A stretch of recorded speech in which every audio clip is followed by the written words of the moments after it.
Quiero compartir con ustedes los dos últimos libros que he escrito y voy a predicar sobre ellos, pero brevemente, ¿no? Si quiere más, tiene que comprarlo. Pero tengo una tarjetita, los que tienen internet y pueden ir a la página web, tengo una tarjetita que se la pueden regalar allí para que visiten YouTube, el canal que tengo, y también una página donde publico muchas cosas. En la iglesia, bueno, el ser humano se caracteriza porque es una química completa. Somos un laboratorio andante. Tenemos azúcar, potasio, glucosa, tenemos colesterol, triglicérido, tenemos serotonina, endorfina, tenemos de todo químico en el cuerpo. Pero en este libro, Emoción versus Convicción, analizo el peligro que hay cuando la iglesia vive de emociones y no nos adentramos en la convicción. Cuando nosotros usamos canciones, dramas, música, estimulamos el cerebro a producir sustancias químicas. Por ejemplo, ¿saben cuál es la sustancia de la felicidad? Hay una hormona que se llama la sustancia de la felicidad, la endorfina y la dopamina, y hay una que se usa mucho que nos da energía. Y todas estas sustancias químicas se estimulan a través de la música, a través de la repetición, a través de la emoción. Todos somos seres emotivos. Nos emocionamos siempre. Hay emociones positivas y emociones negativas. Positiva, cuando nace un hijo. Negativa, cuando se nos muere un ser querido. Pero, ¿de qué es la vida cristiana? En este libro analizo lo importante que es la convicción. Y le voy a hacer una pregunta. ¿Saben ustedes cuál es el salmo de la convicción? A ver,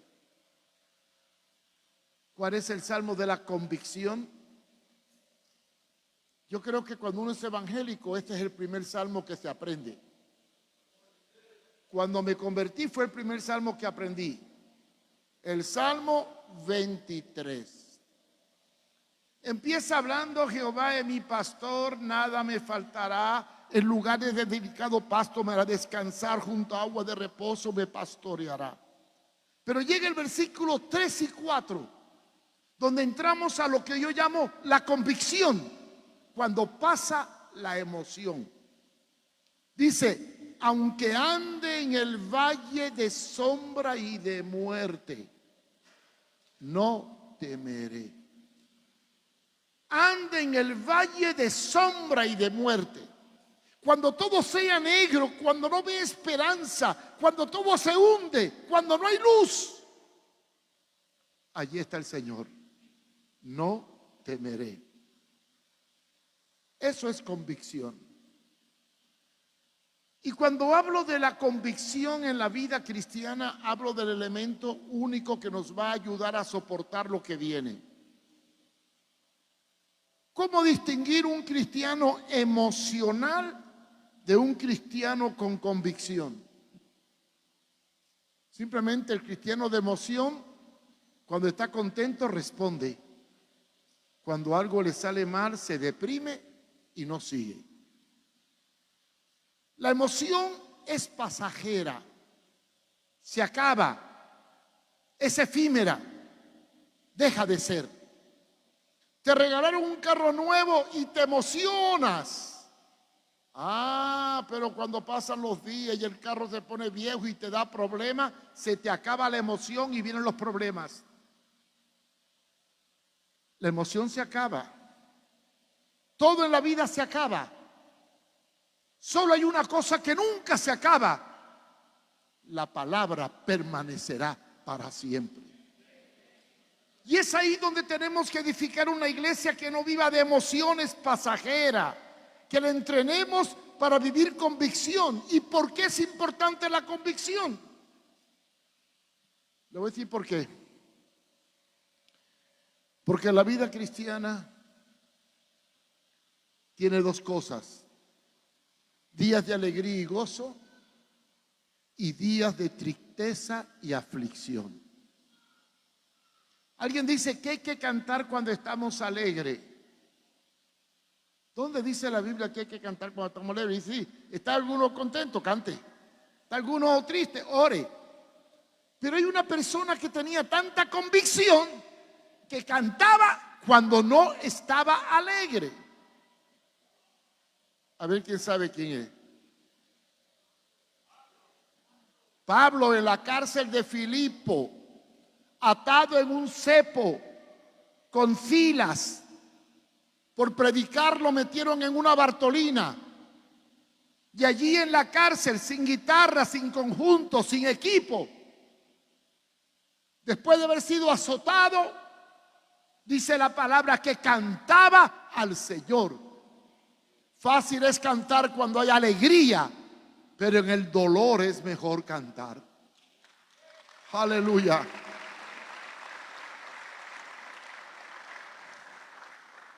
Convicción es saber en quién he creído.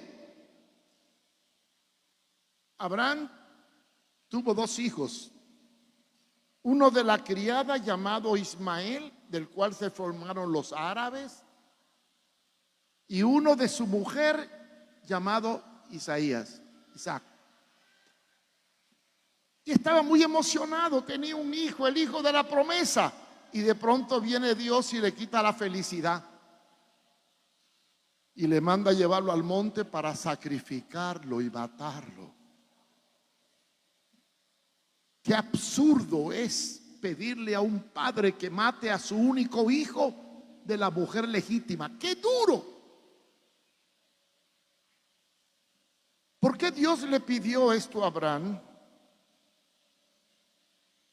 Porque quería probar su fe, si nacía de una emoción o de una convicción. Y Abraham pasó la prueba de la convicción y Dios detuvo el sacrificio. Hay un personaje en la Biblia que refleja lo que es la convicción en el Señor. Saber en quién he creído. Es Job.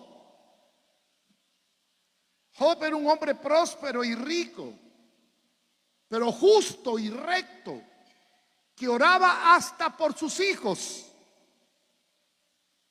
Y en el libro de Job, busquen el capítulo 2 de Job, versículo 9 y 10. Después de perder su ganado, sus ovejas, sus pastores, y después de haber perdido a su hijo porque Satanás le quitó todo, ahora viene Satanás y le pide a Dios que toque su cuerpo. Y Dios le permite a Satanás que le toque el cuerpo para demostrar que Job no vivía ni servía a Dios por emoción, sino por convicción.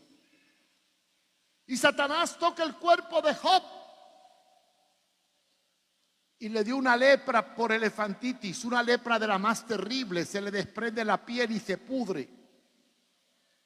Y en medio de la desgracia, cuando parece que Dios le había dado la espalda, porque Satanás quería probarlo, dice la Biblia en Job capítulo 2 versículo 9, entonces le dijo la mujer, ¿aún retienes tu integridad?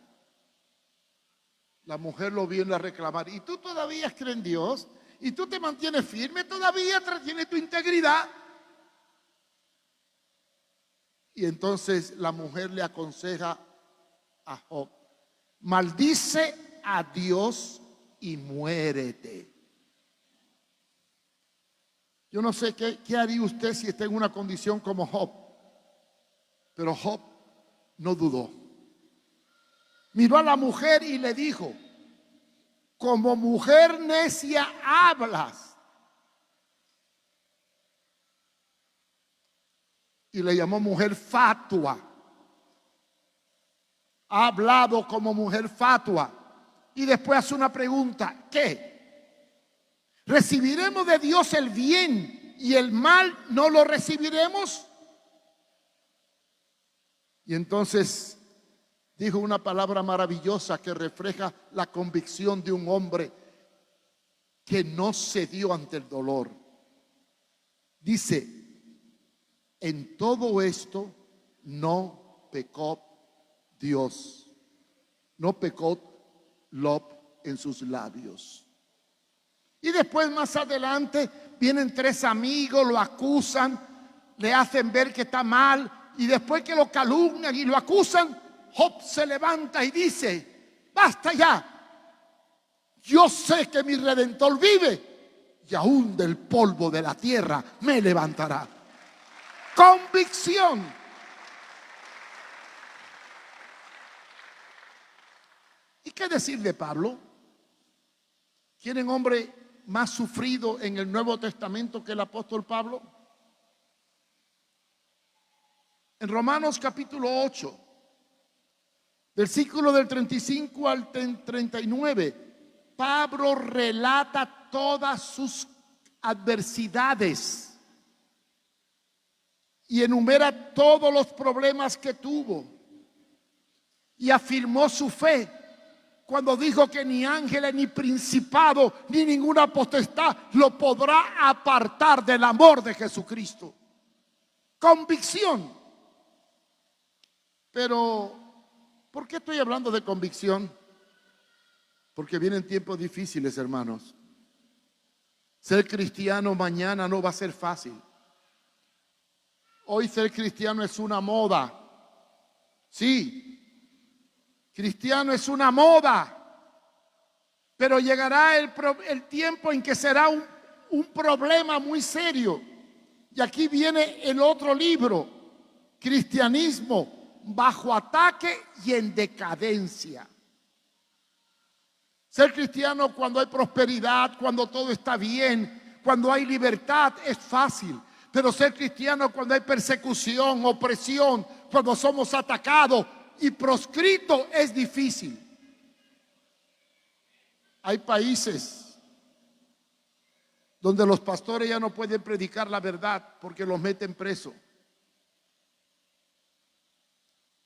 Y yo me pongo a pensar esa onda que hay por ahí, que la relato en el libro: cuando llegue a Honduras, ¿qué va a pasar con los cristianos que solo viven de emociones?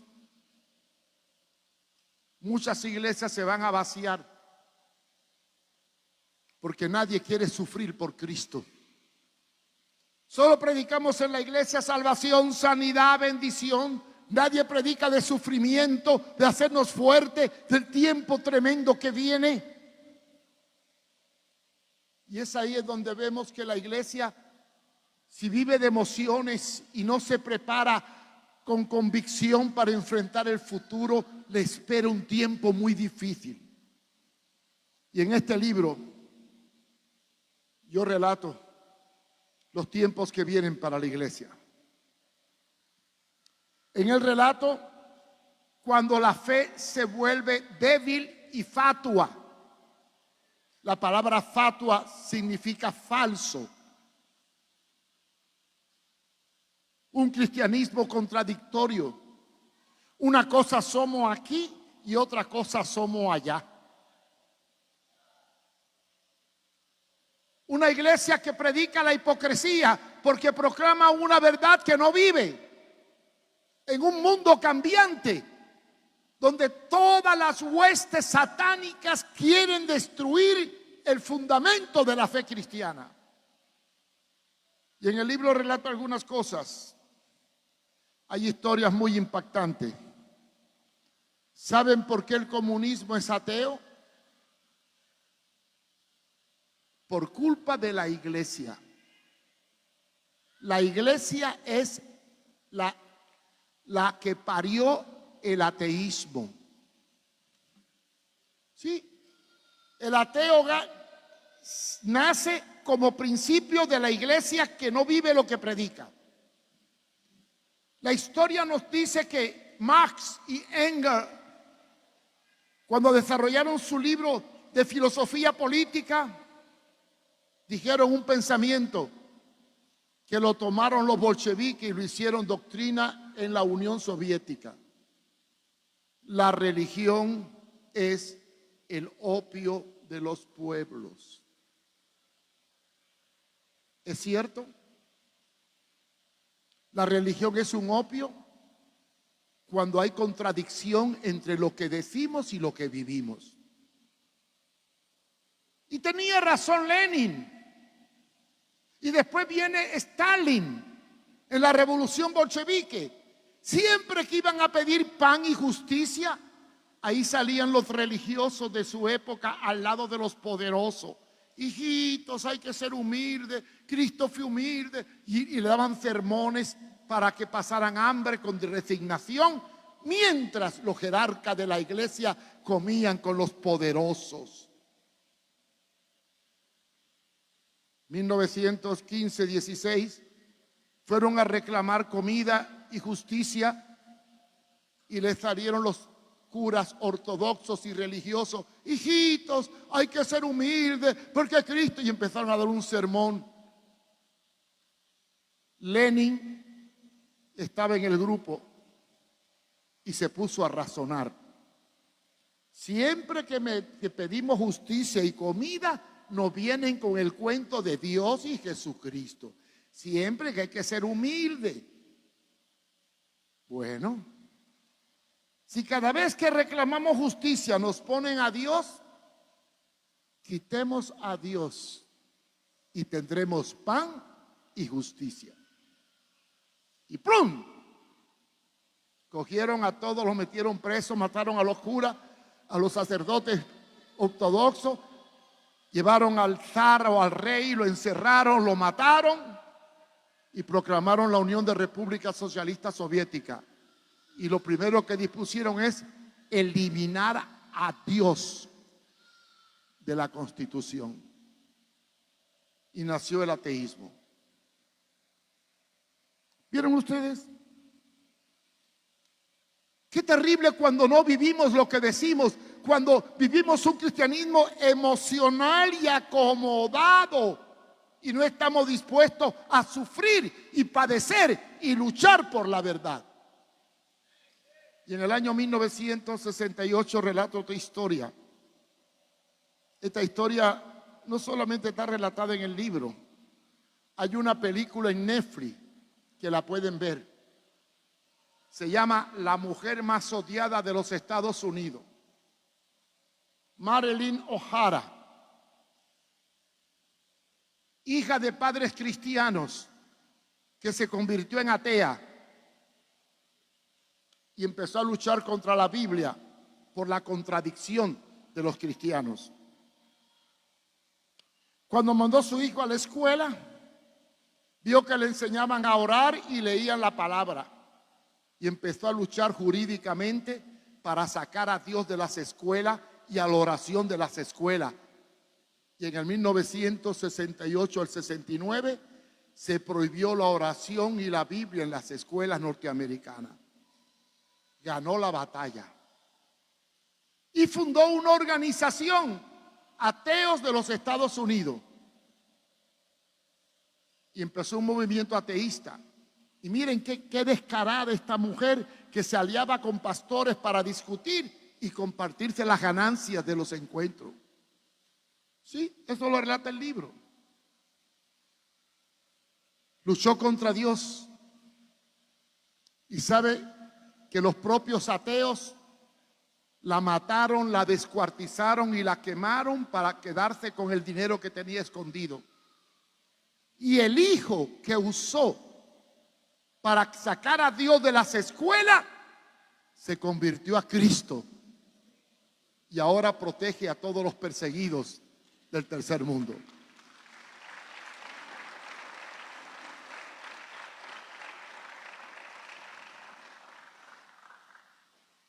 ¿Qué es lo que está pasando con la iglesia que no vive de convicción, sino de emoción. ¿Qué va a pasar con la iglesia?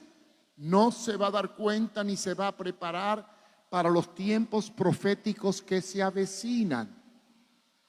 Yo quiero que busquemos en la Biblia segunda de Timoteo, capítulo 4, versículo 3. Y este sí quiero que lo busquen. Por favor, busquen el texto.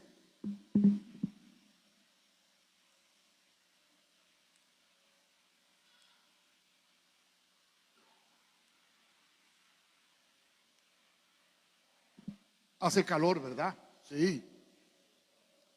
Dice, porque tiempo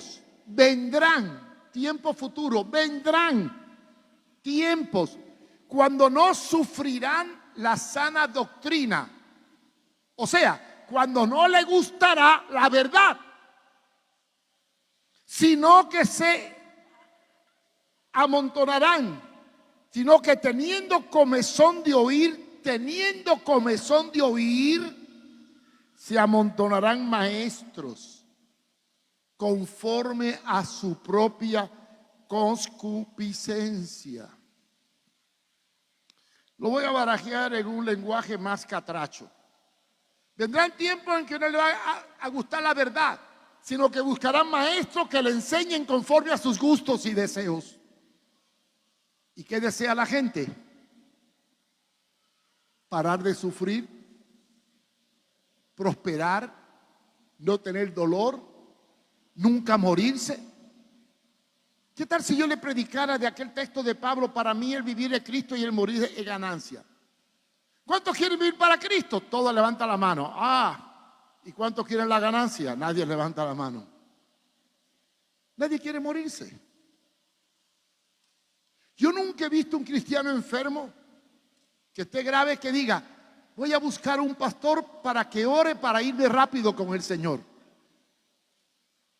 ¿Conoce usted alguno así? Pero sí conozco cristianos que tienen un dolorcito. Tengo que llamar al pastor para que ore por mí para que Dios me sane. Y como a la gente le gusta la sanidad, la prosperidad, la comida, el bienestar, el parar de sufrir, cuando la iglesia predican esto se llena. Pongan un roto que diga: pare de sufrir y hágase rico. Venga al culto, se nos llena. Pon un rótulo que diga: venga para aprender a sufrir. A ver quién entra. Dice la Biblia que en los últimos tiempos se amontonarán maestros que predicarán al gusto del creyente, conforme a su propia concupiscencia.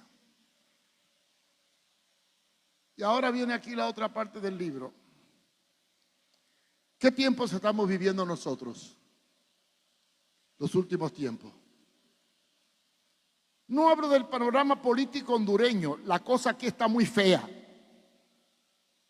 Climáticamente, económicamente, políticamente, en todos los aspectos vivimos tiempos malos. Pero a nivel mundial estamos al borde de una guerra. Estamos esperando que un meteorito caiga en el mar y destruya muchos países. Estamos esperando que un gran terremoto destruya parte del planeta. Estamos esperando una hambruna terrible. Y estamos esperando una plaga que extermine al 25% de la población mundial. En este libro le cuento cosas que los periódicos no publican. Hay un plan mundial para cumplir la profecía de Apocalipsis capítulo 6, versículo 8. Busque Apocalipsis 6, 8.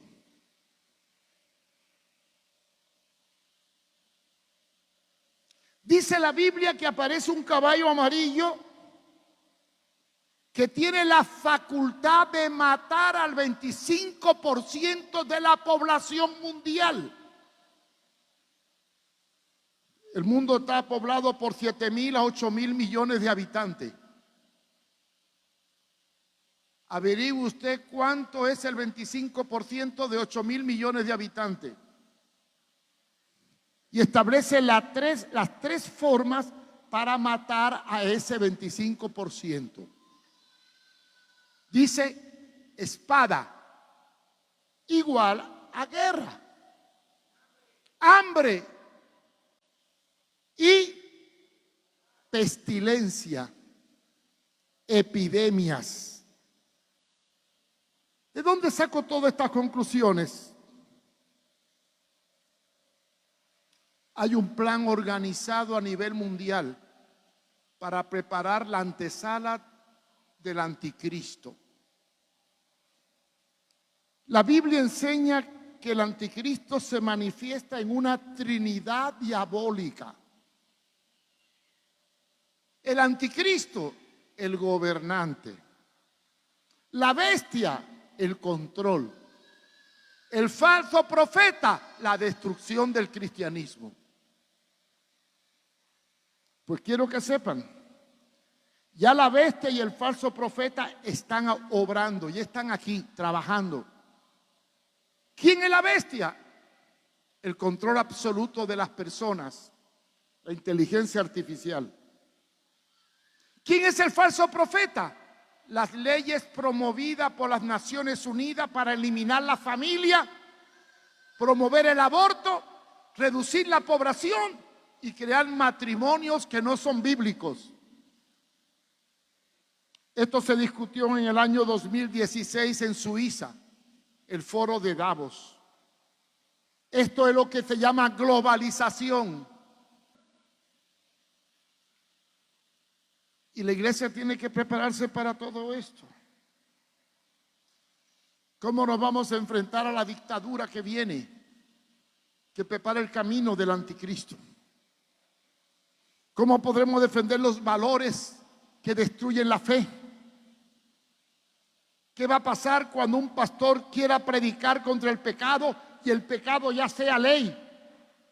Imagínense que se aprueba la droga, se aprueba el aborto a los 9 meses, se aprueba la eutanasia, se aprueba todo lo inmoral y yo empiezo a predicar contra eso.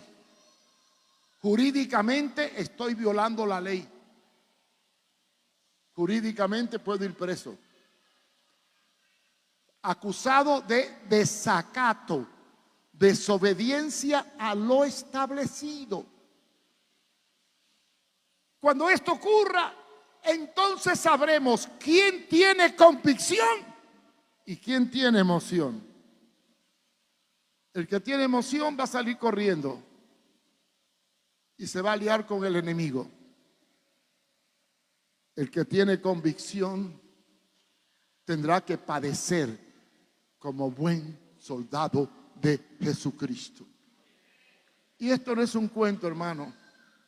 Hoy hay pastores presos, iglesias cerradas, cristianos perseguidos porque predican la verdad contra un sistema corrupto. Y yo quiero dejar claro que no podremos sobrevivir al mundo que se avecina si tenemos un cristianismo hipócrita, acomodado, que solo busca emoción, pero no se prepara para andar en el valle de sombra y de muerte, sabiendo que Él está con nosotros.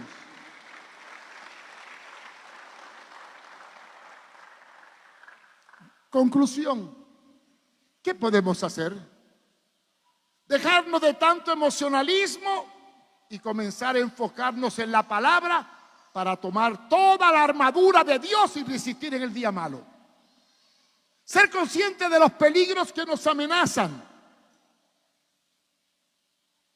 y tomar ese pensamiento que dice que cuando la barba de tu vecino empiece a arder, pon la tuya en remojo. Cuando esto se pone malo, indudablemente a nosotros nos va a afectar lo que pase.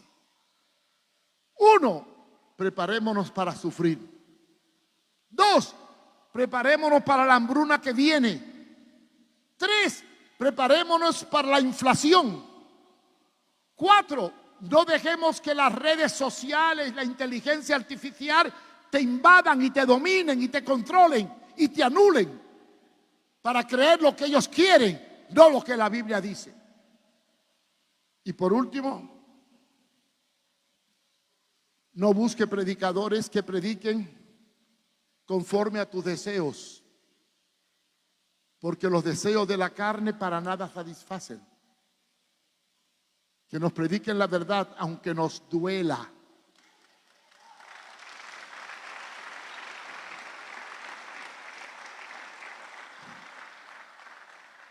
Yo no leo la Biblia para adaptarla a mi capricho. Yo no vengo a la iglesia para que me prediquen lo que me guste. Yo no voy a comprar un libro para leer lo que me guste. No, yo voy a leer y a prepararme para poder hacer frente a todas las huestes que se avecinan.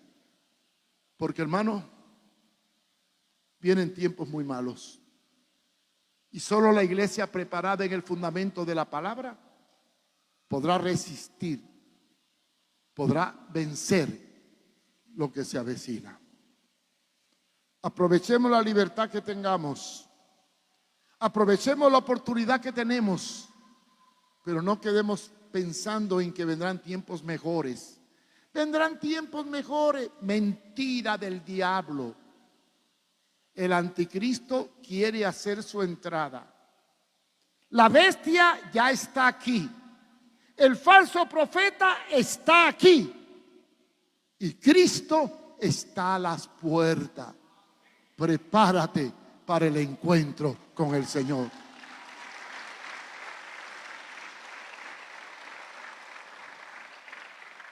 Vamos a orar.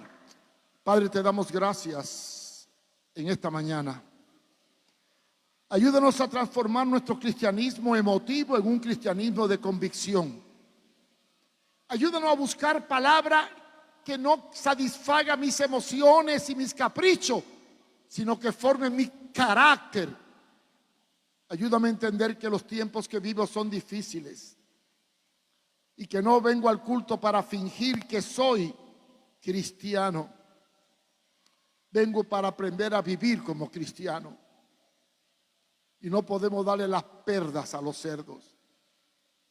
Ayúdame, oh Dios, a no ser como los hipócritas de Mateo capítulo 23.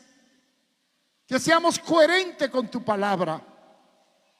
Y que nos preparemos para enfrentar los tiempos difíciles que se avecinan. Yo te lo pido, Señor, en el nombre de Jesús.